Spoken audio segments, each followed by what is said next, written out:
Let me also bring up briefly something that is not directly related to the dealers, but rather for you, Mr. Henderson, going forward. I understand that you guys are going to try to do a 363 bankruptcy similar to Chrysler. Yes, ma'am. Almost in an unprecedented fashion, there has been a decision made in the Chrysler bankruptcy that if somebody buys a Chrysler car 6 weeks ago and there's a defect in that car, there will be liability in the new company for the recall costs, for the warranty costs. They will be required to fix the car.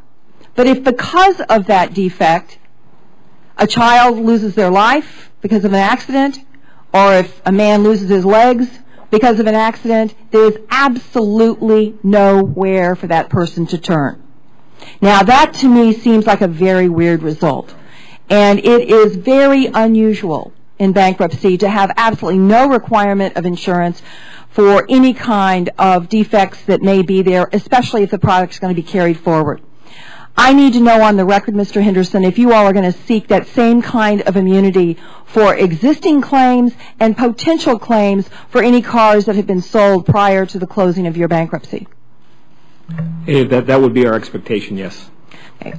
Well, I'm very troubled by that. I don't get how we can afford to fix the car, but if someone loses their life or limb, that there's no liability. They'll come back on as dealers. Well, and that's another entire issue that needs to be discussed. So I think that's something we need to continue to ask questions about, and I think that it probably is something. And by the way, I've absolved that since this happened, we've had several companies go back and make filings for 363s now, thinking that they can come in and absolve themselves of any immunity they might of any liability they might have for defects. And I think that's very troubling going forward. And I know I'm out of time, Mr. Chairman. Thank you. Senator McCaskill, if I could just follow on. Ms. Henderson, when you said that would be our intention, that doesn't get you very far in West Virginia. I mean, it's either yes or no. Yes. That helps.